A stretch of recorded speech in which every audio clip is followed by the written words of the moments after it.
রংপুরের চাঞ্চল্যকর শিক্ষক গণপতি চক্রবর্তী ও তার পরিবারের 4 সদস্যের নৃশংস হত্যাকাণ্ড নিয়ে তৈরি হয়েছে নতুন ধোঁয়াশা ও প্রশ্ন।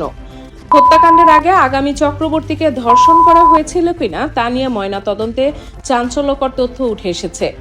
ময়নাতদন্তে নিহত আগামী চক্রবর্তীর ভ্যাজাইনাতে বীর্য পাওয়া গেলেও ময়নাতদন্তকারী ডাক্তার বাবুল কুমার বিশ্বাস সেই গুরুত্বপূর্ণ তথ্য রিপোর্টে এড়িয়ে গেছেন বলে অভিযোগ উঠেছে। ডিবির দাবি, আগামীর মায়ের শরীরেও ধর্ষণের আলামত ও বীর্যের উপস্থিতি পাওয়া গেছে। অথচ এমন সত্য গোপন করে আসামিদের সাজা কমাতে অত্যন্ত সাদামাটা রিপোর্ট দিয়েছেন দায়িত্বপ্রাপ্ত ডাক্তার। ঘটনার পর রংপুর মেট্রোপলিটন পুলিশের পক্ষ থেকে জানানো হয়, আগামী চক্রবর্তীর গলা ও মুখে রশি পেঁচিয়ে টানার ফলে চোখ বেরিয়ে আসে এবং চোয়াল ভেঙে যায়।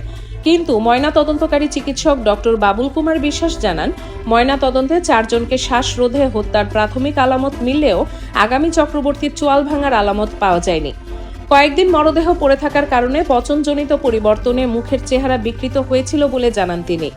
ডোমের প্রকাশিত গোপন তথ্যের পর পুরো তদন্ত প্রক্রিয়া ও ডাক্তারের পেশাগত নৈতিকতা নিয়েই এখন বড় প্রশ্ন উঠেছে। ঘটনাটি আরও জটিল হয়ে উঠেছে পুলিশের বয়ান এবং আসামিদের গতিবিধি নিয়ে। পুলিশের ভাষ্য অনুযায়ী আসামিরা বৃহস্পতিবার গভীর রাতে ছাদে যায় এবং শুক্রবার জুমার নামাজের সময় স্বর্ণালঙ্কার নিয়ে বের হয়।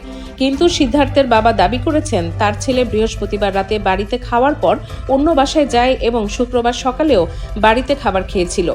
অন্য আসামি মুগ্ধের মায়ের বক্তব্যেও সময়ের ভিন্নতা রয়েছে। এমনকি আসামির পোশাক নিয়েও রয়েছে প্রশ্ন।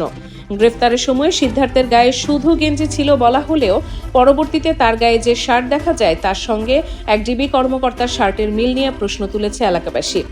যদিও ডিবি কর্মকর্তা এটি সাধারণ ব্র্যান্ডের শার্ট বলে দাবি করেছেন। সবচেয়ে বড় প্রশ্ন তৈরি হয়েছে সামাজিক যোগাযোগ মাধ্যমের কার্যক্রম নিয়ে। পুলিশ ভোররাতে শিক্ষক গণপতি চক্রবর্তী সহ পরিবারের 4 জনকে হত্যা করা হয়েছে জানালেও আগামী চক্রবর্তীর সঙ্গে কথোপকথনের একটি স্ক্রিনশট অনুযায়ী প্রায় সকাল 6টা পর্যন্ত ফেসবুকে সক্রিয় ছিলেন আগামী। এ ব্যাপারে মামলার তদন্তকারী কর্মকর্তা মিলন চ্যাটার্জি জানিয়েছেন, ফেসবুক স্ক্রিনশটের বিষয়টি তার জানা নেই। একদিকে ময়না তদন্তের তথ্য, অন্যদিকে পুলিশের বয়ান, আর তার সঙ্গে যুক্ত হচ্ছে আসামিদের গতিবিধি, মোবাইল, বিদ্যুৎ সংযোগ এবং সামাজিক যোগাযোগ মাধ্যমের কার্যক্রম নিয়ে একের পর এক অস্পষ্টতা। কোনটি সত্য আর কোনটি বিভ্রান্তিকর তা নির্ধারণের দায়িত্ব তদন্তকারীদেরই। তারপরেও 4টি প্রাণের এই হত্যাকাণ্ডে এখন সবচেয়ে বড় প্রশ্ন, সত্যটা আসলে কোথায়? Desk news, Patuakhali live.